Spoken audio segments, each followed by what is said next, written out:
Halo, assalamualaikum, welcome back to my channel. Kembali lagi dengan saya membahas mengenai tentang dunia entrepreneurship. Apakah teman-teman di luar sana mungkin katakanlah sudah memiliki bisnis, ya katakanlah mungkin punya bisnis online ataupun reseller, namun teman-teman belum merasakan uh, keuntungannya. Nah, di video saya kali ini saya akan coba membahas atau memberikan atau berbagi tips tentang bagaimana cara mengelola keuangan usahanya. Nah, di sini ya teman-teman, mudah-mudahan nanti bermanfaat apa yang saya berikan ini. Ya, namun sebelum itu yang belum like and subscribe dan share, mohon like dan subscribe and share-nya. Baik, tips yang pertama, mulailah pisahkan keuangan pribadi dan uang bisnisnya. Nah, teman-teman harus bisa pisahkan antara uang pribadi dan uang bisnisnya. Jangan pernah jadikan satu antara uang pribadi dan bisnisnya. Nah, kesalahan yang selalu terjadi nih pada UMKM saat ini adalah selalu menggabungkan uang pribadi dan uang usahanya. Sehingga fatalnya ini yang akan dapat membuat kondisi keuangan usaha teman-teman dalam keadaan yang sangat memburuk.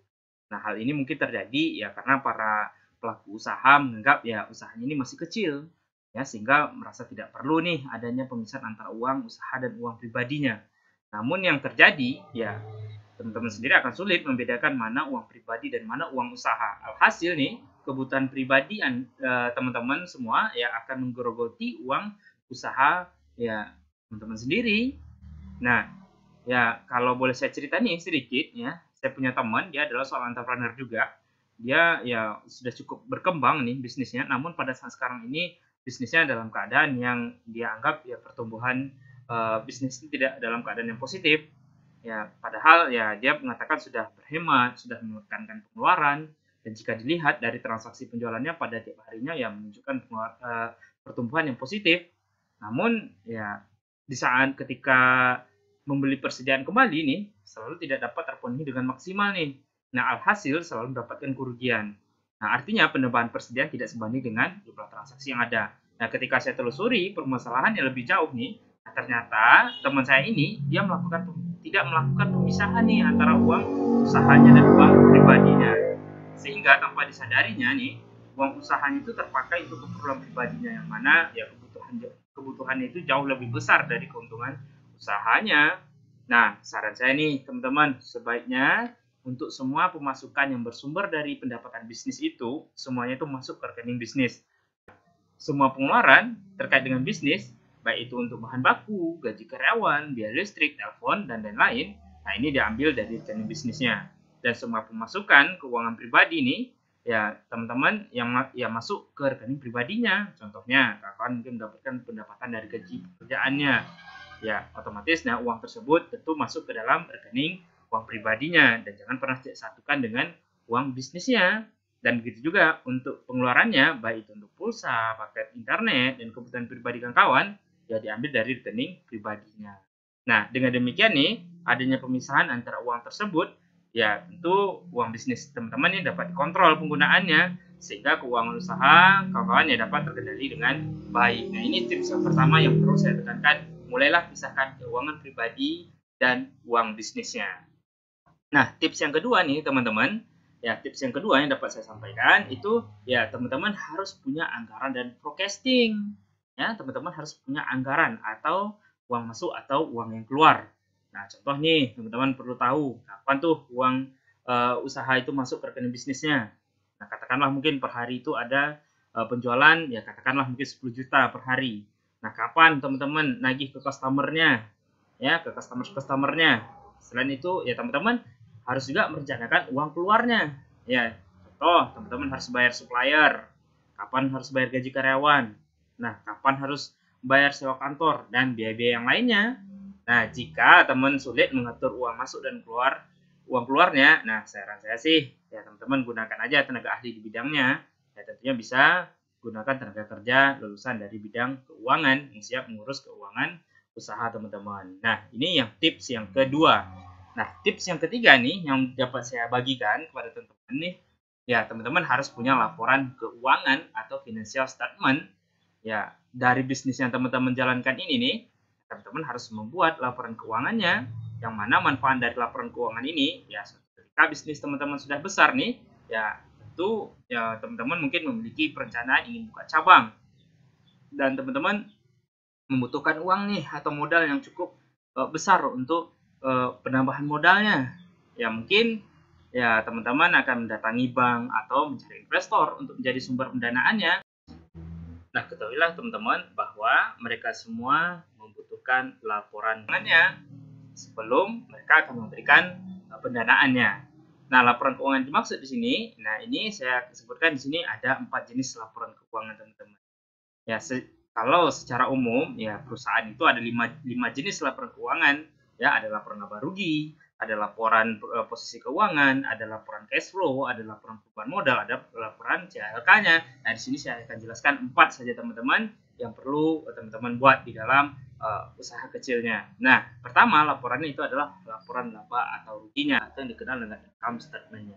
Itu teman dapat mengetahui dari mana saja pemasukannya dan biaya-biaya apa saja yang dikeluarkan dalam bisnisnya, sehingga dari pendapatan dan pengeluaran tersebut teman dapat lihat nih berapa laba atau ruginya. Nah, kedua, laporan yang perlu teman-teman buat ini adalah laporan posisi keuangan. Nah, laporan posisi keuangan ini dia akan menjelaskan tentang posisi keuangan teman-teman semua. Artinya posisi keuangan usahanya, ya, yaitu antara aktivanya atau asetnya, utang dan modalnya. Nah, ini penting sekali kita perlu membuat tentang laporan posisi keuangan. Nah, ketiga nih, teman-teman akan buat nanti laporan cash flow-nya atau tentang uang masuk dan uang keluar, ya, yang berkaitan dengan bisnis teman-teman.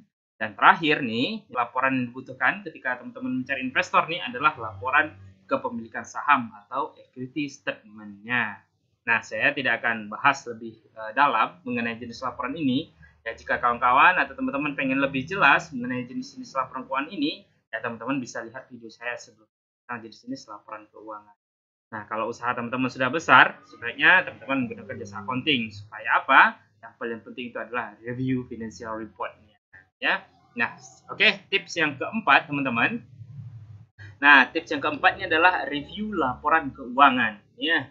Nah, teman-teman harus bisa memaknai angka-angka dalam laporan keuangan untuk mengambil keputusan.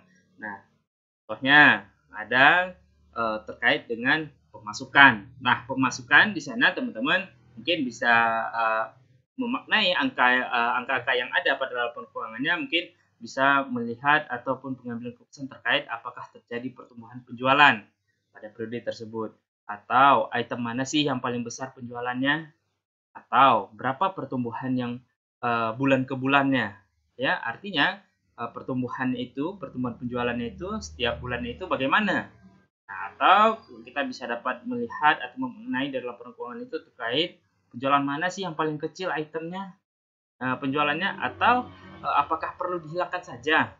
Nah, ini kan artinya item yang jarang laku ini ya artinya kalau tidak perlu ya apakah kita buang atau tidak. Ini kan merupakan suatu pengambilan keputusan.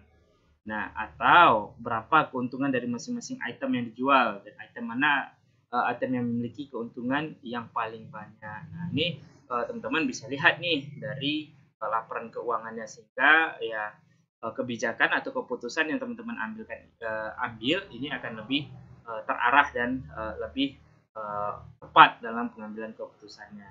Nah, selain pemasukan nih, teman-teman harus bisa memaknai dari angka laporan keuangannya, contoh dari pengeluaran. Nah, pengeluaran tersebut, pengeluaran apa sih yang paling besar? Nah, teman-teman bisa maknai dari angka yang ada pada dalam laporan keuangannya. Nah, terus teman-teman bisa lihat juga di sana berapa budget marketing yang boleh aku lakukan dan berapa hasilnya. Nah, ketika teman-teman mau melakukan proses marketing lebih luas lagi, nah, berapa sih budgetnya yang bisa saya anggarkan dan berapa sih hasilnya yang didapat nantinya.